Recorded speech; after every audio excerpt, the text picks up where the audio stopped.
Hello everyone and welcome back. My name is Courtney. I am here with my spouse Royce and together we are the Ace couple, and I am so sorry to do this to you, but I fear we must speak about League of Legends. Or perhaps a little more specifically, Arcane.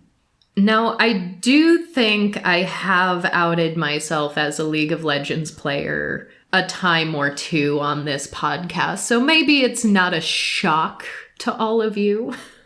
But I certainly never thought that it was going to actually be a topic of conversation for the day. All right, I'm just gonna say this out loud because they listen to our podcast and it's funny, but we just got very distracted because we're sitting in our dining room recording this now, and someone just came to our door and put something in the door, and from the little, decorative window that isn't super clear, it's got shapes cut into it, so you can't really actually see out of it very well. I just saw a very small human come to our door, put something in the door, and then run away really fast. And I was really confused, and I just turned to Royce and I said, "Was that a child at our door?" You said, "Was that a child or like a really short person?" And I didn't say anything because I was pulling up a motion camera image, pretty sure that this was QPR friend. It's QPR friend. Because delivery drivers don't put things in between the doors. They put things on the porch. So there were two people in existence that this could have been. Well, I just got a really lovely Christmas card from one of the neighborhood kids. And I knew it wasn't small enough to be her, but she's got an older brother. And so there was a moment where I was like, is that her older brother? No. So that's silly. Shout out to QPR friend. I haven't opened the door yet. It's still sitting there. You just left, but thank you for whatever that is. Now, back to the topic at hand. League of Legends. Arcane. So one of the reasons you might not have been expecting to talk about this, I mean, the Arcane TV show just ended recently. It ran for 2 seasons.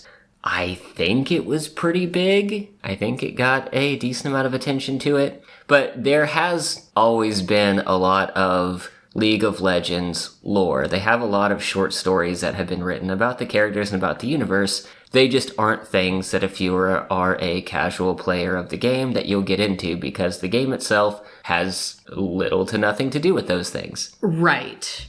Absolutely. It's so strange. And I don't know if I've told this full story when we've brought up League of Legends in passing before, but I want to say 12 years ago, I started playing League of Legends. And in a much earlier iteration of Twitch, I even started streaming on Twitch my League of Legends games. And at the time, as perhaps you can imagine, I was the only woman playing and streaming League of Legends at any given time that I would log on and play. I'm not going to say I was the only one that existed because I'm sure I wasn't, but it was not a large pool of people. So just on nature of that fact alone, and the fact that I always had cool gothy Victorian-ish outfits, and let's be real, because I had very large boobs online, I could just log on and start playing without needing to advertise myself, and I would just get people showing up to watch me. So I didn't like streaming very much. I was very new to having internet in my home. But even when I quit streaming, I still played for a while. And much like every League of Legends player, I really hate this game. So I go through phases, years and years and years, where I will not even log in or play a single game. And then every now and then something compels me to log back into League of Legends.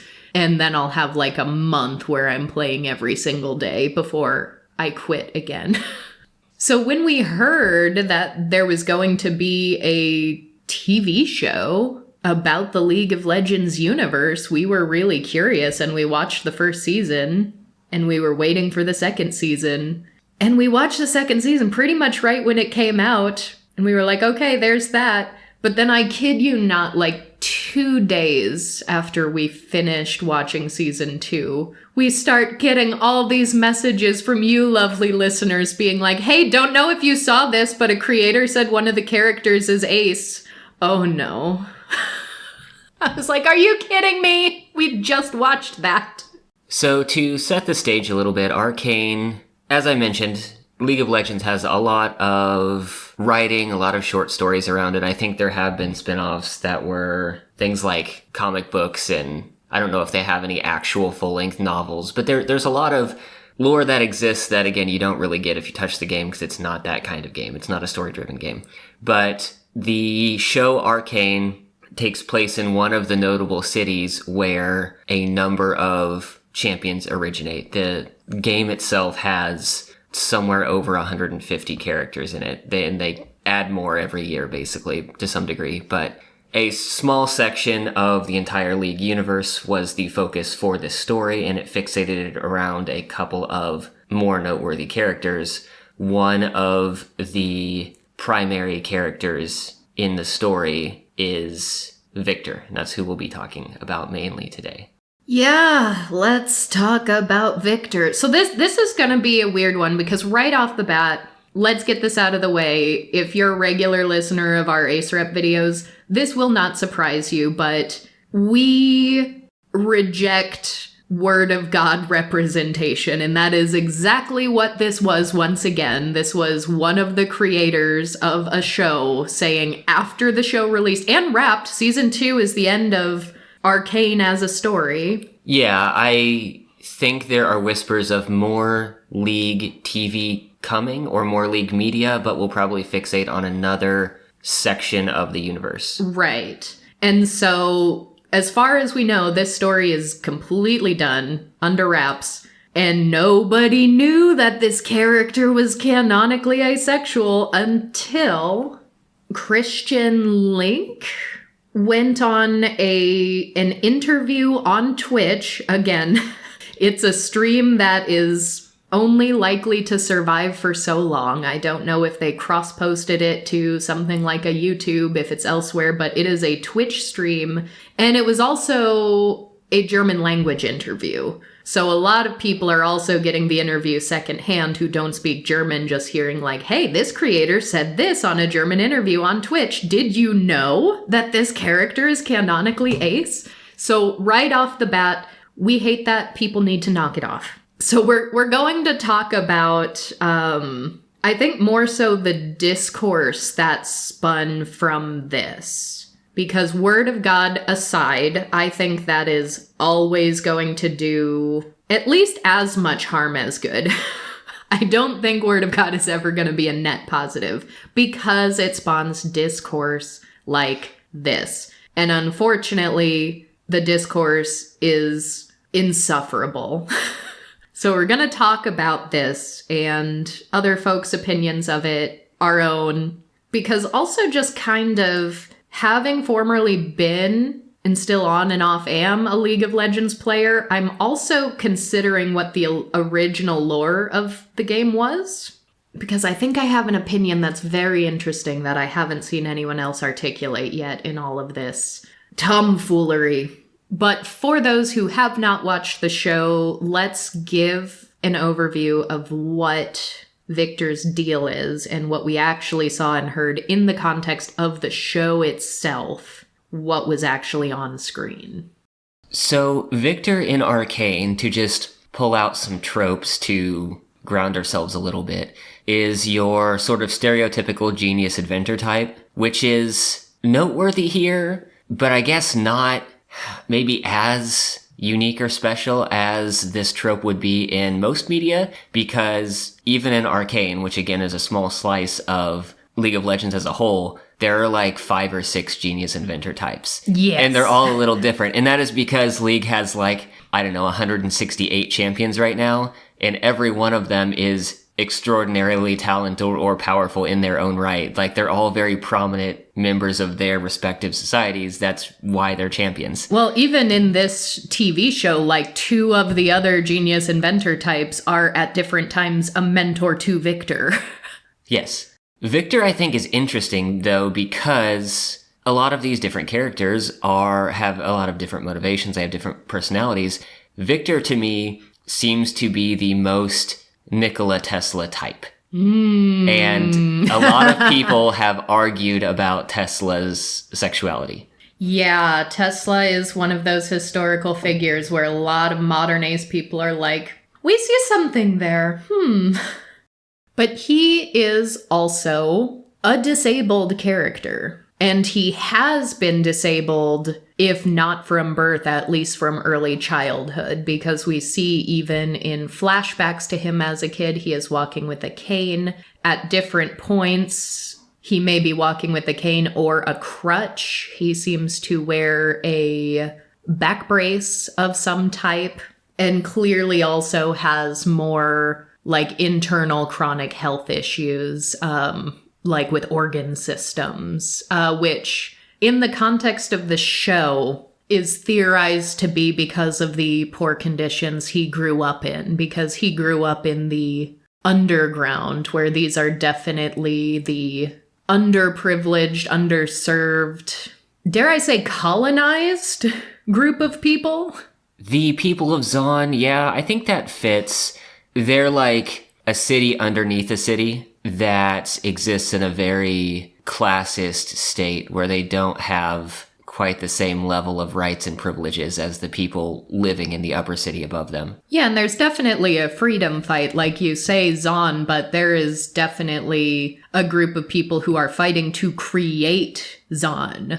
That's true. Because right now they are the underground. They're definitely in the means of like occupied area trying to establish independence kind of a thing. Yes. And so Viktor grew up there, but now as this, genius young adult, he's gotten a place above ground. He's gotten a place in a university with a well-esteemed mentor. And so it's sort of mentioned like, oh, all of the, toxic chemicals he breathed in as a child when he was living there may have contributed to this. So not only do we have someone with a lifelong disability, but we have someone who is very likely to be disabled due to capitalism and colonialism and systemic injustices, which I think is neat. And that's honestly the kind of character I would love to actually be obviously canonically ace. Because that could be cool. But what we see of his life chronologically in the show, we see him as a young child who uses a mobility aid. He is not out running and playing with the other kids. He's sort of sitting and making a little toy boat that can float on the water. And we do see a young girl who's very curious about that and curious about him and sort of watches him from a distance without interacting with him directly, who later goes on to be a research assistant of his, but we don't really see them interacting at that young age on the same level. And his little boat invention goes down a river and into a cave system where he meets another genius inventor type who is also a League of Legends champion, Singed. And Singed immediately sees, oh, this is a very talented, intelligent boy, and sort of looks at his little boat invention. And he does give a line offhandedly about how loneliness is the byproduct of a gifted mind, which I think was interesting for him to say, because even though we saw Viktor alone, there were very few instances where we saw him like alone and suffering for it. We didn't get enough of his own commentary or seeing any signs that he was like bothered to be alone, because that was only a comment coming from someone else. And so that's hard to tell, because some kids genuinely do enjoy playing on their own more so than other kids. But then also, being the disabled child, could he have just physically not been able to do the things the other kids were doing? Could the other kids have been picking on him? We don't know, because we didn't actually see that. And I imagine the main reason why we didn't see that is that there were a lot of characters and a lot of plot lines that they were trying to fit into this show. and not all of these plot lines had enough time to fully breathe. Yeah, and while Viktor and Jayce were both very prominent characters in the storyline, I think that they were ultimately secondary to Jinx, who probably got the most screen time out of any character. Yeah, well, it's Jinx. I mean, Jinx is like the Lady Joker character.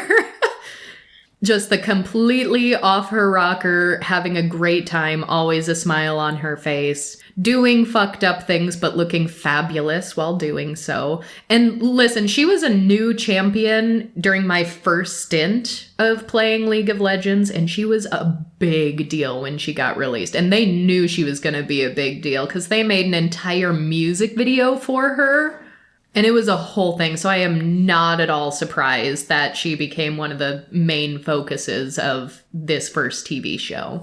But, you guys, I really wish that we had just waited a couple of days to watch Arcane so that we could have watched that second season going in knowing what we now know about what this creator said about Viktor, because then I had to watch it again.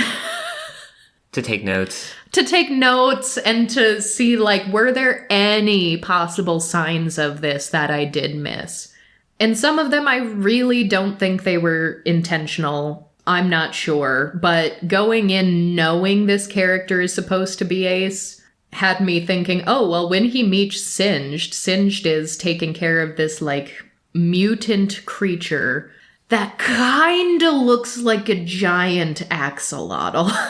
Yeah, it's a fantasy axolotl.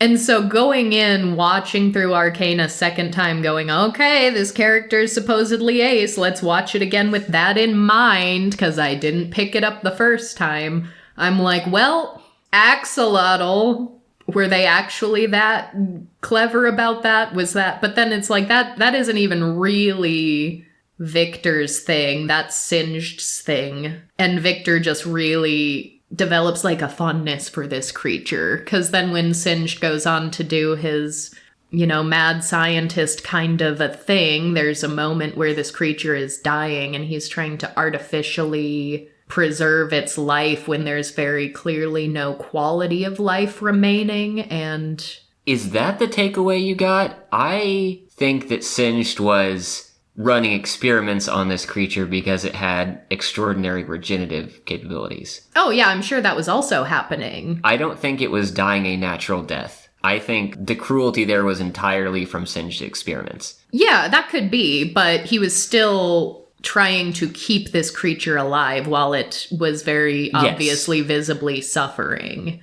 And Viktor saw this creature suffering, but still, like, attached to life support, and he was like, why? This is terrible. Why are you doing such a thing to her? And Singed was like, you have to understand.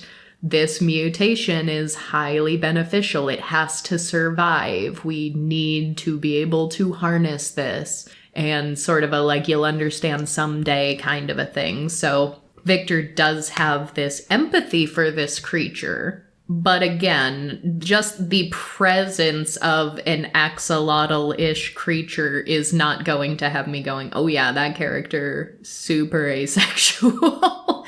It was a very fun Easter egg for the Ace community when BoJack Horseman did that and had an entire axolotl family and had an Ace axolotl character. And had Todd as an Ace character date an Ace axolotl. That was cool because I know as part of this community, they did their homework. They were doing that on purpose.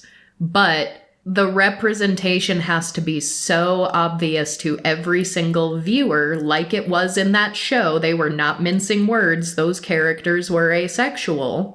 That the average viewer, I'm sure, doesn't even know that axolotls are an Ace community symbol or have been. So that was extra for us. So we can appreciate not only are they teaching the audience and making it obvious to everything, but they're also giving us a wink and a nod saying, we did our homework. We've talked to Aces. This is for you. And I didn't get any kind of those vibes from this, so I am not giving them credit for that. And even if I were to be proven wrong, even if one of the creators came out and said, yes, we did intentionally decide to make this creature like an axolotl because we know that that is an ace thing and Viktor has always been ace to us, I'd be like, okay, you still need to make that more obvious to us though. Thanks. Because the first time I watched the show, I did not come away going, oh my gosh, is Viktor asexual? It didn't happen.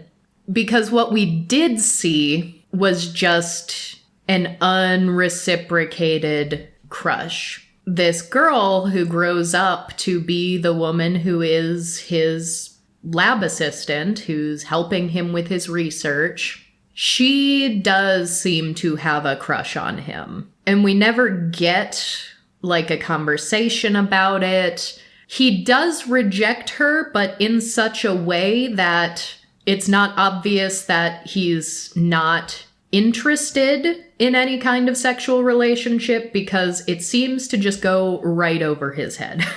Which does happen sometimes, but he is so invested in his work. He's working late at night. He's sleeping in the lab.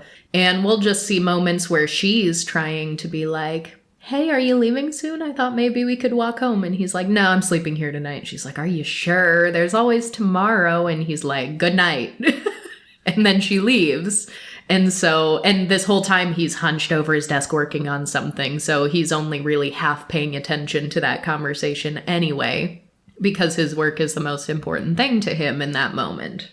And then we later see her like trying to rehearse a conversation for him. Like she's been doing a little research of her own and she just like seems to really want to impress him and wants to get his attention. And so we see her trying like to workshop how she's going to present this new idea of hers and how much she admires him and wants his approval. And so we get a few different instances where we know, okay, she has some sort of feelings for him that are not being reciprocated.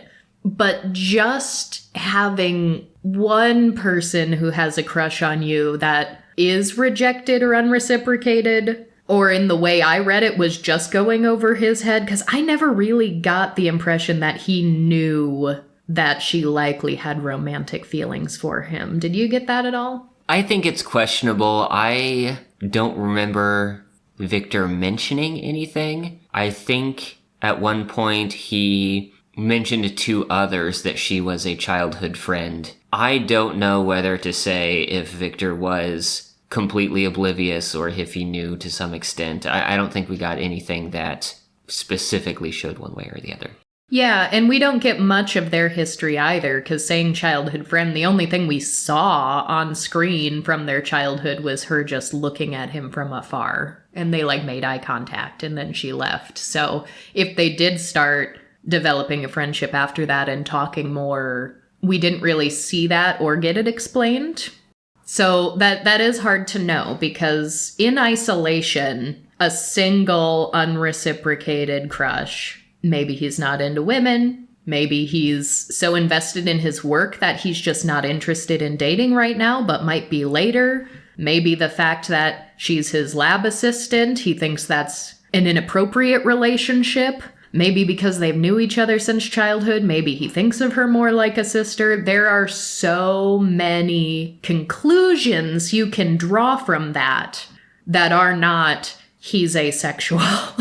And that's why I've sort of said, if you're not going to say the word asexual, if you're in a time period or a world where this word doesn't exist, you still need to demonstrate it in such a well-rounded way. It needs to be presented from different angles at different times to paint this picture, because that one thing in isolation is not going to bring the viewers to the conclusion that you're allegedly hoping for, because in this interview, he claimed that Viktor was always meant to be asexual. Like, throughout the whole process, that was the intention. Like, to me, Viktor has always been asexual, and since I do not speak German, I am guilty of getting this interview secondhand, so I'll link in our show notes to some of these articles, some of these Reddit forums where people are conveying this information.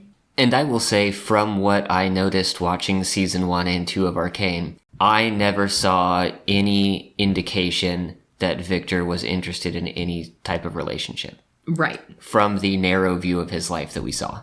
So this creator claims to have spoken to a group of LGBTQIA plus rioters. Riot Games is the company that creates League of Legends. And he apparently spoke to them before and during the creation of this show and asked them what is lacking in good representation in the media, and that a big answer was asexuality. Which I do buy. I buy that. I know there are asexual employees at Riot. I have heard some of them speak. I've seen panels of some of them. The interesting thing is, I have never seen an employee at Riot who is asexual or anywhere else under the queer umbrella identify with Viktor before this show.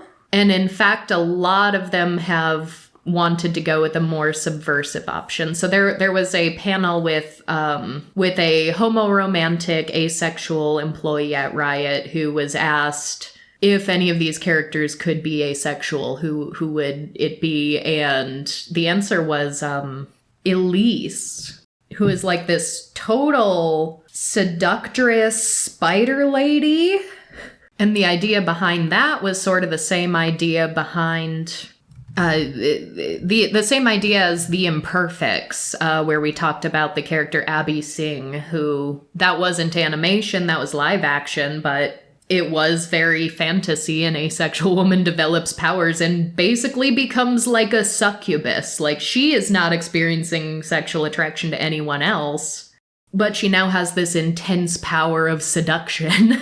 And in the context of that show, I thought that was a really fascinating concept. And I am going to talk about, we'll put a pin in it, but we are going to talk about what the Viktor lore in League of Legends was before the TV show Arcane, because I think that's notable and I think it's interesting. But given what the lore was before this show, I fully understand why there were not likely a lot of aces who identified with Viktor, who would look at the diverse spread of champions in this game and be like, yeah, that's the one that's asexual. Because if you want to talk about harmful tropes, that would have been a harmful trope.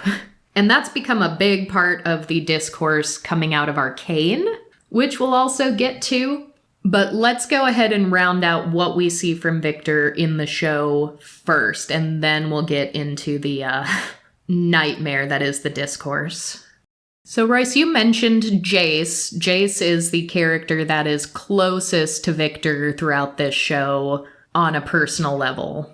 Yeah, I don't remember exactly how and when they meet, or if that's even shown in Arcane, but throughout the bulk of the show, they are like inventing partners. They work on a lot of things together. Yeah, and it's kind of interesting because right off the bat in season 1, Viktor is sort of the student who's following and helping enforce the rules, and Jayce is the one who's sort of stepping outside of the bounds of what has approval in way of experimentation, because Jayce has this idea, this invention, this basically a type of like scientific magic, like magitech concept that he hopes will improve the world if they can just get it right. And Viktor is like present when they're going to like shut him down, arrest him, no more experimenting on this. But Jayce gives this plea like to the city council, to his professor, to say, no, there's really something here and we need to explore it and this could help people. And in his plea, that caught Viktor's attention, and then Viktor approaches him after and basically says, yeah, I heard you loud and clear, let's do this, let's figure this out. And it was all sort of on the basis of this can improve the lives of other people, which makes a lot of sense when we hear these things about Viktor growing up in this very underserved, underprivileged community and potentially playing a part in his debility. And I think a couple times he even kind of says, like, I want to be able to help people like me. And it's all a very valiant intention. And they become willing to break a few rules and push a few boundaries to get there. And the thing that drives me nuts, and part of what turned into the toxic element of this discourse, is that Jayce and Viktor are really good friends. Which must mean that they're in love, right? Because men can't have close friendships. They've got to be gay. Oh, fandoms. Which to me did not make any sense at all, because Jayce and Viktor, like, say at different times, like, he's like a brother to me. You are my brother, and we are partners in this experiment, and I don't know if it's just the nature that Viktor is talking more to Jayce and giving Jayce more attention than the girl who clearly has a crush on him, that has a lot of people being like, they're definitely gay, but they say they're like brothers to each other, and apparently everyone forgets that, or that's not interesting enough to them. And the thing that just really grinds me down about fandom over time is that so often you take a very deep, meaningful friendship, maybe something that could even be coded as a queer platonic relationship, and people do the whole like, well, there's no platonic explanation for this. And, or if this is really special, they've got to be in a relationship romantically and sexually. And I think that really can feel to a lot of ace and arrow people like you are just devaluing how meaningful and important platonic connections can be to someone. Because you're doing the hierarchy thing, right? You're saying this relationship would be better than if they had this. And so that is why a lot of the ace and arrow people who are not prone to shipping have that concern. And the thing is, even the people who are in the ace and arrow communities who do ship often do ship in an aspec way. There are people who will still write fan fiction of maybe Jayce and Viktor having a queer platonic relationship. That is a thing that does happen. So it is never going to be as black and white as if you are ace, you cannot be gay. That is never how anything worked in real humans or in characters. But the thing is, with characters, we're not going to get representation that complex anytime soon, probably. Not in a show with this high of a budget and a built-in audience from a widely popular game. But there was never anything to me as part of their relationship where I was like, they are more than friends. As much as I hate the concept of more than friends, I never saw anything as other than friends. Maybe a better way to phrase that. Because the very first relationship that was sexual in this show that was presented and confirmed on screen was Jayce and another woman. That was the first sexual relationship thrown in our face, was Jayce and this other woman. And what else was happening during that scene? Because it was flipping back and forth. Yeah, that's the weird thing, too, right? So the first time we watched this, because this was still season 1 Arcane, we thought it was about one of the weirdest sex scenes we'd ever seen. It wasn't one of the most insufferable, because it wasn't like we had all the over-sexual, like, mouth noises and things that drive me nuts. It wasn't particular. I was going to use the word graphic, but you were talking about auditory things. Yeah. It wasn't... It wasn't graphic, but it was ethereal. It was like, they're in a bed, they're going to have sex, and then all of a sudden it's like galactic. Like galactic space sex. But it's interspliced with those two are having sex, and Viktor is alone in his lab trying to work on this Hextech. Hextech is what they call it in this universe. And he sees the potential in it, but something keeps going wrong every time he tries to add a biological element. Like there's experimentation on plants, and eventually all the plants die when he tries to do what he's trying to do. So he's like working on this, head down alone in the lab, while those two are having sex. But he starts coughing up blood because his chronic illness is progressing. And the blood he coughs up kind of gets absorbed into this energy he's experimenting with. Yeah, Hextech, or the Hex core in this instance, is kind of a weird thing that they even in the show don't fully understand. But I don't think it's right to call it alive, and I also don't think it's right to call it inanimate. It seems to take on more of a lifelike state after it absorbs Viktor's blood. Because that was sort of the issue. They were not able to sort of harness this magic on anything like anything biological. And that's why plants were like the experiment. He's like, why are my plants dying? In theory, on paper, I think this should work. I should be able to use this on that. But even though this was an accident, this was a result of a chronic illness, this is sort of a turning point in this magic technology. And that's happening while Jayce is off having sex with a woman. And so we see, like, they're having sex. Now there's all this, like, galactic, ethereal wisps around them. And it's a very visual show. It's animated for a reason. They really try to use animation to its fullest extent to add ambiance and visual flavor, so they get abstract when it serves their larger purpose, and that's sort of what happens here. So then you see Viktor coughing up blood, and then you see this sort of magic within the core start to take on a new life and expand, and so it was a very, very weird scene, but I also can't look at that scene as such a major drastic turning point and be like, yeah, Viktor and Jayce should kiss.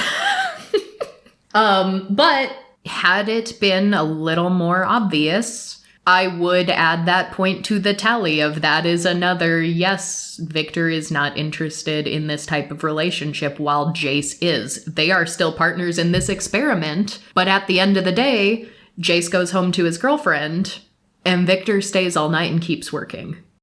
And so after this night, after the coughing up blood, Viktor sort of gets a terminal prognosis. And we aren't told a specific timeline, but we are sort of told, yes, he is dying and it is imminent. And so that only motivates him even further to keep working harder and longer. And some strange things end up happening with the Hextech, because even though it was kind of taboo to begin with, but then they convince everyone that there's enough potential that it's worth the risk, both Viktor and Jayce at various times try to step back from it, sort of afraid of the unintended consequences of a new invention. What harm could this end up doing if we see it through?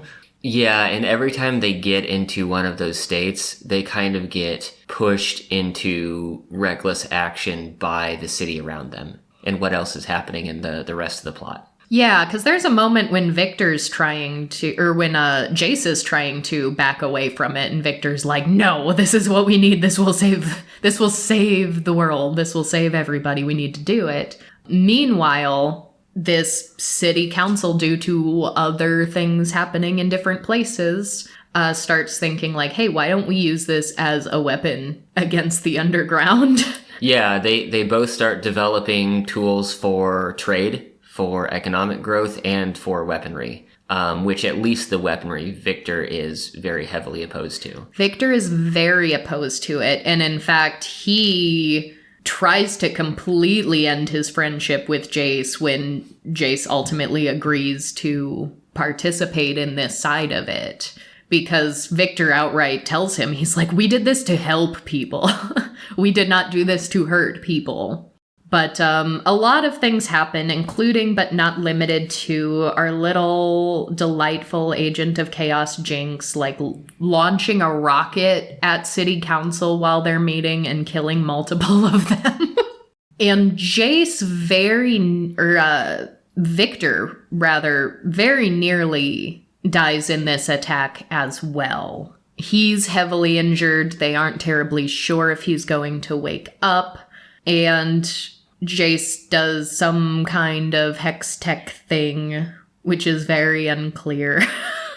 to try to wake Viktor up, to heal him. And it does work in some sense. Viktor does wake up. He is alive. He's even walking stronger than he is. His leg that normally required a mobility aid doesn't seem to need that anymore. And when he finds out from Jayce that it was because of how he used this invention, this energy, Viktor was really pissed off at him. And this leads to Viktor completely walking away. But then, now that this hex core is sort of actually able to work with biology now, and maybe specifically because it was Viktor's, because of the aforementioned blood absorption, Viktor just kind of starts changing. And it's hard to explain. Maybe I'll let you try. But at least on this earth, as something still recognizable as a human man, he kind of goes all cult leader, healer, cleric, messiah on everybody. Well, Viktor, before sort of intertwining with Hextech, a core aspect of his personality was always trying to find ways to use technology to reduce suffering. And I don't know exactly what happened to his mind once he merged with the Hextech, but it seems like the closest thing that I can sort of relate it to is how people describe the theoretical advent of general AI, where an AI is created and then it works so much faster than a human mind does that it ramps up technology to an extreme point. It kind of seems like this is happening to a certain extent to Viktor as, I don't know, a magical cyborg, where he suddenly has thoughts and abilities that are beyond what they were before, and he seems to kind of reach the conclusion that there are aspects of human autonomy that are imperfect, and the only way to fix those is to remove the human element. Yeah, but that doesn't happen all at once either. It's sort of a slow drip, because at first he now has some amount of healing powers, and so he finds people who need his help, and he establishes something of a commune where he does not allow weapons. Like, you can come in, you are welcome, but you need to leave all of your weapons at the door. You can come in, you can live with us, trying to establish a peaceful society, and he's sort of the head of this, and people come to him as a healer. And he still very much cares about removing suffering, and he still very much cares about that human element for a time, because Jinx and her sister Vi, whom we haven't spoken about much yet, but Vi and Caitlyn are probably the biggest, most notable romantic sexual relationship that we have in the show, who, might I add, they are lesbians, and now I believe the first canonical lesbians in the game League of Legends. We technically got a gay character last year. Oh, what is he called? The one with the big... Cassante, yes. Cassante is gay, right? That wasn't just a thing people were saying. Wasn't he released when Lil Nas X was president? I think they released him around the time that Lil Nas X became the president of League of Legends, and let me tell you, that was a glorious time. But anyway, I have not looked into that champion. But at least at the time, everyone was like, yay, we have a gay champion. It's Cassante. And the thing with that is, Caitlyn especially has been a champion for a very long time. Vi and Jinx came out kind of roughly around the same period of time, maybe, I don't know, 11 years ago-ish. 10 maybe. No, 12 maybe. How old am I? Let's do the math. Caitlyn was released in January of 2011. Vi was released in December of 2012, and Jinx in November of 2013. Okay, so Caitlyn... Sorry, October 2013. Caitlyn was already a champion when I started playing. I think Vi and Jinx were some of the first new champions released after I had started playing. And, like, I was vaguely aware at that time, like, oh, Vi and Jinx are sisters, but Jinx is, like, this loose cannon Lady Joker character and Vi's a cop? Huh, that's weird. And then I didn't look too deeply into it, but turns out in the context of Arcane, Vi and Caitlyn develop a relationship. And they didn't get the mystical sex treatment that the straight couple got, but they did get a, I don't know, steamy jail cell oral sex scene that I'm sure made a lot of people very happy. So back to Viktor's colony of people. Yes, he is healing people, but I can't remember honestly in season 2 if this was a slow drip, like you said, of Viktor changing, or if we as the audience just fully didn't understand the implications until further on. Because the people that he heals, he modifies their body in some way that is mystical and mechanical in nature to some degree. But then he can also just like full on possess them and take control of them. Yeah, but he doesn't do that right away. And the reason why I think, and you could be right, but the reason why I think he does still care about the humanity, although now that you say that, I'm gonna second guess everything as I explain it, but Vi and Jinx set aside their differences and their attempts to kill one another for a brief period of time because their dad, who they thought was dead, is a werewolf now.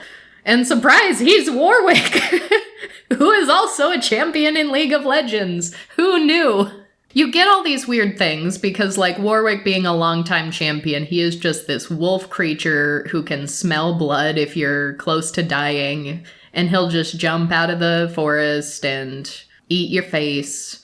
And, like, you're vaguely aware if you play the game, like, Warwick used to be a man, but then Singed experimented on him, and we're like, okay, interesting. And then you see the show Arcane, and it's like, oh, now we get to see Warwick as a man. And this is how this happened. I see. So they're taking bits of lore that were there to begin with and just actually fleshing them out, but also inadvertently changing some of the lore or adding lore that didn't have any basis to what is already existing. But once their father figure returns as this bloodthirsty wolf creature who's mostly just hell-bent on killing people that are bleeding, there's a little part of him, and his name was Vander. There's a little part of him that's still in there, so when he sees Jinx and Vi, he recognizes him. He gives them a big old wolf hug. And they're trying to cure him, to heal him, so they bring him to this commune, and they bring him to Viktor. And I guess we kind of brushed over the fact that this experimentation with the Hex Core ended up completely just eviscerating, was her name Sky? Yes, the childhood friend / research assistant. Yes, because she walked in on the Hex Core kind of merging with Viktor to an extent, and she thought he was maybe in danger, so she tried to, like, touch him and move him away, but she must have not been merged with it because she just got, like, insta-cremated. Like, all of her flesh is gone, and she is reduced to a pile of ashes, which I don't know how that happened. It both left her bones and cremulated them all in one fell swoop. So Viktor was also very bummed about that and also very concerned about this technology as a result of that because it killed Sky. And there was this moment when he had Warwick / Vander there, and he's sort of seeing and communicating with Sky on this ethereal plane. While his physical body is still on Earth, he's sort of mentally elsewhere and can see more things and feel more things, and he is like communicating with her from beyond the grave, and she's kind of trying to say, like, there are limitations to what you can do. There are limitations to this magic, and it seems to be sort of warning him, like, you aren't going to be able to help him. But he keeps trying. And there's a moment where he's sort of asked, why do you keep trying when this is a lost cause? And he's like, because I can still feel the humanity in there. And I think that was maybe, the way I read it, the last moment where he was caring about humanity to try to save humanity and retain humanity before he went full on, no, humanity's a flaw, actually. I think that's true now that you mention it. I forgot about one last step being right around this time, Singed is present with some sort of chemical, some sort of thing that they were potentially going to inject into Viktor, and his commune is attacked. Yes. And again, due to this, I mentioned earlier that there are situations in the storyline where the characters involved are hesitant to push things further, and then violence happens around them, and that pushes them to push things further, to elevate things, to escalate things. Yeah, and sometimes that's a literal, like, biologic change or a physical change, and sometimes it is just purely emotional. I mean, Vi and Jinx, as young children, had their parents killed right in front of them from basically the police of the occupying civilization. So emotionally, that pushed them in a direction they wouldn't have gone without inciting incidences like that. I did forget that there was that moment where Singe does inject Viktor, and in that sort of astral, ethereal plane where we see Viktor ruminating, he says goodbye to Sky's form there. Mm-hmm. And it's the last time we really see Viktor contemplating things like that. Yes, and from that moment on, things very much escalate, and he does become incredibly powerful, and he's able to basically, yes, possess and take control of the bodies of many, many people from this astral plane that he's now existing in exclusively for a period of time. And he kind of, at that point, digs in and decides the way to end suffering is to basically become a hive mind. Just human individual autonomy is what creates misery, but if we are all one mind and we're all on the same page, this is what we do. So, yeah, he gets this sort of magic robot army, and he somehow creates a new physical form for himself that seems to be completely mechanical / magic at this point. He is not recognizable as himself anymore. He's got a new face, got a new body, got a mechanical arm laser beam thingy that you recognize from the game. It was fun to watch the show as a player of the game, because anytime a new character was introduced in the show, it'd be like, wait a minute, is that someone from the game or not? Because some of them are very recognizable. You knew Jinx the whole time was Jinx. You knew Vi the whole time was Vi, and Caitlyn and Jayce. But Viktor, it's like you see Viktor as this human man and you're like, that's not what the champion looks like. What happened to you? And for the longest time, we didn't know that Vander was going to become Warwick, but then that happened. And so it was interesting to see those things.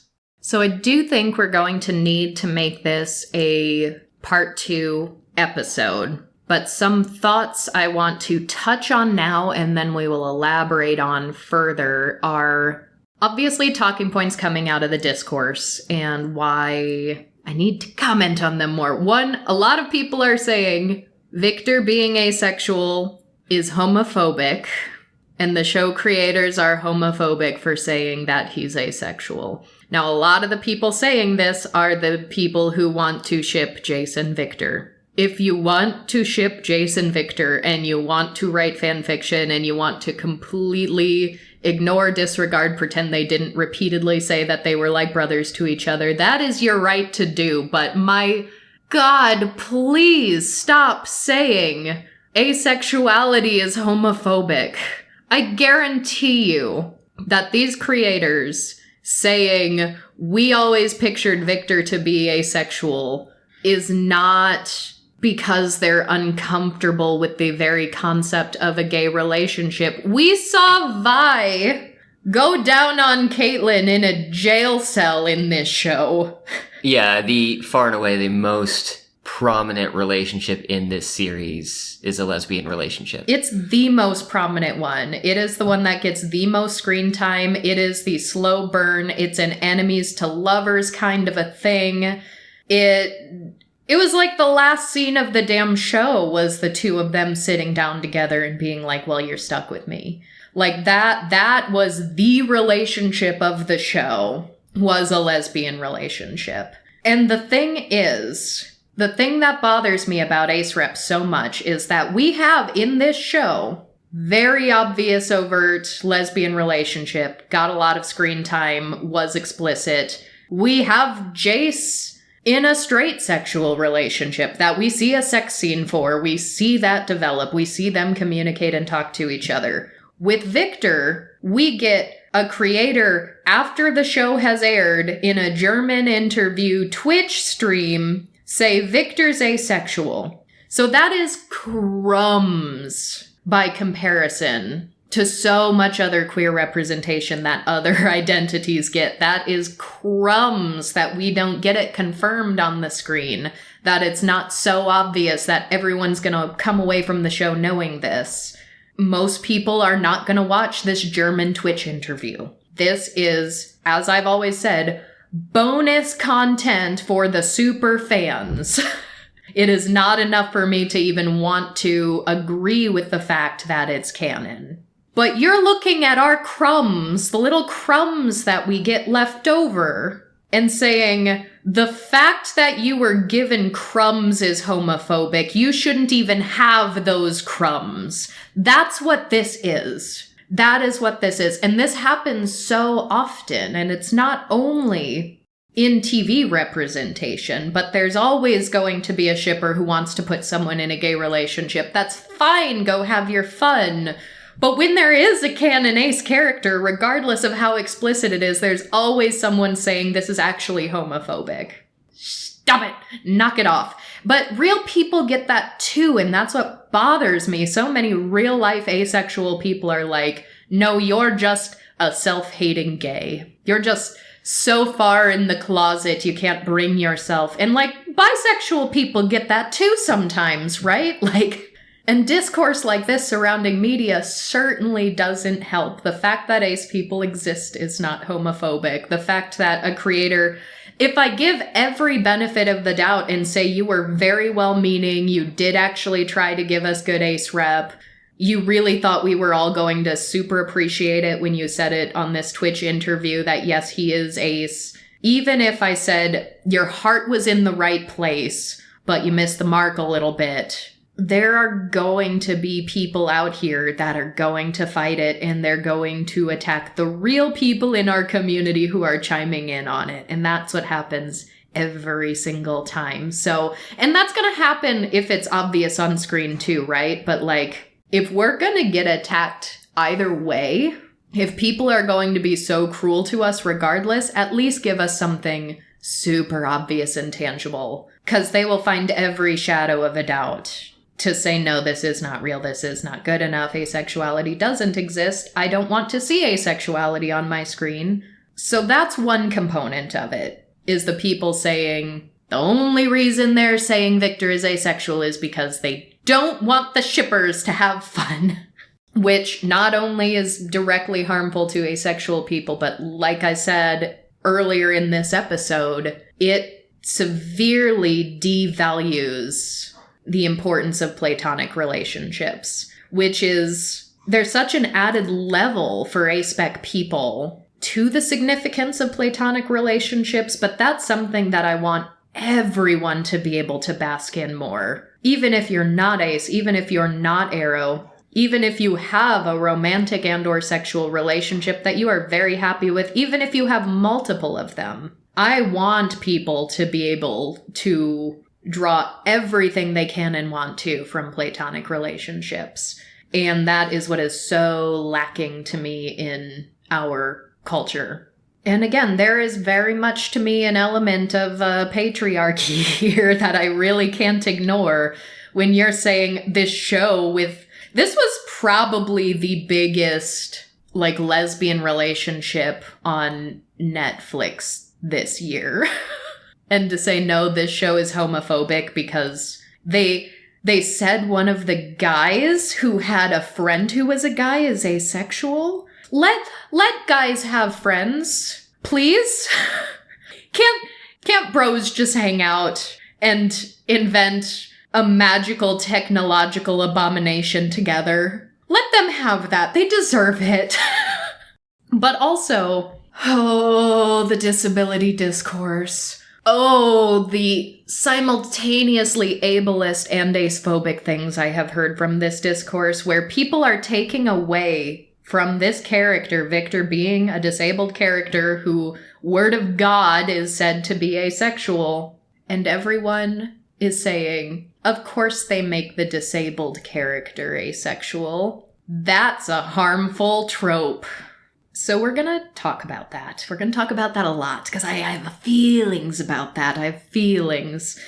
Someone being disabled and asexual is not inherently harmful. Not in media and not in real life. I've talked about it before. I have even more to add to this conversation by nature of the fact that this is Arcane and League of Legends. And that's what we're going to get into more next episode, because usually in media, we have an ace character, or at least heavily ace-coded character, who in subsequent adaptations, or as a piece of media expands, they will make them less asexual. And usually that's supposed to be a good, positive, personal growth thing. We've talked about Dexter, who first episode of Dexter, super asexual. He's like, why do people have sex? It's so undignified. I have no interest in this. What are they doing? And then later down the line, they make him a little more human. They make him a little more empathetic. They make him a little more... They're clearly trying to humanize the character, but the method of trying to humanize the character is now he has sexual relationships. That is harmful. That is bad. Then we have characters like Jughead, famously asexual character, who... in a new adaptation, they completely did away with that. I don't remember which Sprouse brother played him. But allegedly he was saying, hey, isn't Jughead asexual? We should keep that in here. And powers that be said, no, he's sexual now. So that's something that consistently happens. We already have crumbs, tiny little scraps of representation, and they often get very unceremoniously ripped away from us. Here's what's potentially to be continued, so very cool, actually, about Viktor becoming asexual as they flesh out his character more. Because in the original lore, the original biography of Viktor on League of Legends, we didn't have all this backstory. He was called a machine, and his motivations for creating this technology wasn't to reduce suffering, to save humanity, to cherish humanity. It was very, like, the most aggressive type of transhumanism you can possibly have, where it made him out to be like someone who has no emotion, no care for other people, just sees humans as character flaws, exclusively as like, we all need to become machines because machines are better. Machines don't have the same weaknesses, and weakness is inherently bad and wrong, and so is human emotion, so let's do away with all of it. And if they took that character exactly as is, if even as a human, he's like, I don't want to be a human, fuck all of you and all of your flaws, and they took that character and they're like, he's the ace one, I'd be like, oh yeah, red flag, let's not do that. Aces in the real world, there are studies that show that people see us as less human than any other sexual orientation. They see us as more machine-like, more animal-like, less human, more alien. So when you take exactly the epitome of that and say that is the ace character, that is a harmful trope, that's bad, don't do it. Now, I know there can be two different lores. There can be the League of Legends lore and the Arcane lore. Those could have been completely separate things, where if they changed some things in Arcane, didn't necessarily change things in League of Legends. We talked about that with Interview with the Vampire. They changed things in the AMC series that were not that way in the book. That doesn't change the canon of the book. Those are two different pieces of media. But League of Legends is really embracing Arcane, and they seem to be going through and like retroactively changing their lore to more match up with Arcane. And like, don't get me wrong, most of this isn't probably because they're super allies. Most of it is probably because they want to sell skins of these characters that look more like they do in the show Arcane. I would also say that they're probably not heavily tied to their original lore anyway. They're creating game mechanics and have started creating like supplementary lore again for the super fans, because you don't get this when you play the game. So yeah, of course, a bunch of time and money and work was put into a TV franchise that a lot of people saw. Of course, that's going to override whatever was thrown together when the character was created. Right. So the thing that might theoretically save all of this, and I will change my mind and I will do a follow-up episode down the line, and I will personally apologize to Riot and this creator and all the creators of Arcane if this happens, which I'm not holding my breath for. If League of Legends somewhere on their website says Viktor is asexual, with his new lore and his new backstory fully implemented, I will say, you're right, it's canon. You did it. I will allow it. I will apologize, but that hasn't happened yet. And the thing is, this will be such a fascinating case study, because this will be one of the only instances I can think of where you took a character who was very inhuman, was not intended or stated to be asexual, and you humanized him, and in part of your humanizing him, you gave him asexuality as his orientation. In fleshing him out, you allowed his orientation to become part of the process of humanizing him. That's the opposite of what aces get. And if they do it, if they pull it off, I will start playing League of Legends again, because I'm currently on another break. I will apologize and play your game, but I will not buy a skin unless you give Viktor a skin that has an ace flag on it. Then I will buy that. I will buy it. Put any price on it, I will buy it. Right now, I still have... You can get little pride flag like icons on your profile that when the game's loading, you see everyone's icons that they selected for themselves. And you can have the ace flag icon year round. Sometimes I'll get in a game with someone else who has an ace icon, and they're my best friend now. During Pride Month, when you start the game, there's a big trail of the flag. And if it's the ace flag, or they also have, non-binary flag, they have trans flag, they have all kinds of different flags, even just the, good old-fashioned rainbow flag. And it trails behind you and glitters and sparkles as you're starting the game. And it's wonderful. It's a fun time. So I will at least give Arcane/League of Legends this. I know they did already know what asexuality is. But if they actually, and sometimes you get these little nuggets, like you're loading up for a game and it will just give you a little by the way, this isn't this character's real name. or it'll be like, did you know these two characters are sisters? And it'll just give you a tiny little nugget of lore. If they add a tiny little nugget of lore that sometimes comes up as the game's loading, that's like, Viktor is and has always been asexual, I might buy a Viktor skin just for the hell of it. I've never played that champion. I will play Viktor for the first time ever if you do that, Riot. So we're going to talk more about that, what the original Riot lore was, how it compares with the new Arcane lore, how they're intertwining the two, and more about this discourse and why it's so wrong. So stay tuned for that. But for today, we are going to send you off with our featured marketplace vendor. Today, we are giving a shout out to Atticus Atlas, the friend-shaped plant, where you can purchase earrings and miscellaneous crafts by a non-binary gray arrow ace autist. And there are some very cool things here. I actually purchased some Halloween fabric-themed cat kickers with some catnip inside of it. But you can also, just like the description said, get some earrings. There are actually ace and arrow rings here. So if you have ever wanted a black ring for your right middle finger to show your asexuality, and or a white ring for your left middle finger to show your aromanticism, you can purchase them here from Atticus Atlas. All links to that will be in the show notes on our website, alongside a full transcript of today's episode, as well as the description box on YouTube.